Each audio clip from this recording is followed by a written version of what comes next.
The McAllister house sat on the edge of the woods, a sprawling Victorian relic, with peeling paint and ivy creeping up its facade.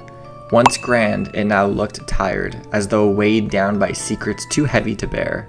Rumors whispered through the town that the house was cursed, but the Thompsons, a young family of 4, were unfazed. They bought it for a steal, charmed by its creaky charm and potential for restoration. It started small, a faint smell of smoke in the upstairs hallway. The family assumed it was nothing. Old wiring, maybe, or the lingering scent of a neighbor's fireplace. The scent would come and go, but no flames ever appeared. But then came the dreams. Clara, the youngest, woke up screaming one night, her tiny fist clutching her blanket. "The woman is on fire!" she sobbed. Her parents soothed her, dismissed it as a nightmare. But the next morning, Clara's doorframe was scorched. They couldn't explain it, chalking it up to some odd coincidence. The next few weeks were a slow unraveling. Photos on the mantle, wrapped as if exposed to heat. The antique mirror in the hallway began to show faint scorch marks around the edges. Even the air seemed heavier, hotter, as though the house itself was holding its breath. One night, they heard it, a crackling noise, faint but persistent, like the distant roar of a bonfire. James, the father, searched the house with a flashlight, but found nothing. As he climbed back into bed, the noise followed him, louder this time. It was coming from the walls.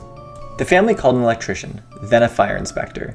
Both men found no sign of faulty wiring or danger, but the inspector hesitated on his way out. "This house," he said, pausing as though unsure if he should continue. "It's odd. Be careful." The warnings didn't stop the fire from coming. It happened on a moonless night when the air felt suffocatingly thick. Claire's screams woke up the family, louder and more panicked than ever before. When James and Sarah rushed into her room, they froze. The walls were glowing, faintly pulsing with an orange hue, like embers beneath ash. Claire was pointing at the mirror. "She's there!" she screamed. "She's burning!"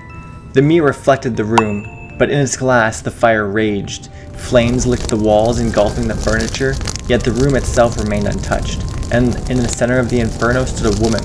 Her face was twisted, mask of agony, her eyes locked onto Clara's.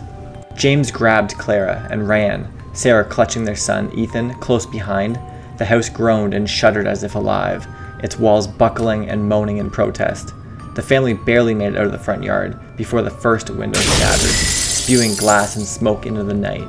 They watched in horror as the house erupted, flames consuming it in seconds. As they stood there, coughing and crying, something felt wrong. The fire was too silent. No roar, no crackling, just the faint sound of a woman sobbing. When the fire department arrived, they found no flames, only a smoking ruin. But there was no sign of the Thompsons. Neighbors swore they'd seen the family escape, but the firefighters found no one in the yard. The only thing they found was the mirror, unbroken, lying amidst the ashes. Its glass was cool to the touch, reflecting nothing but shadows, and in the faint blackened edges, you could almost see the silhouette of a family, trapped.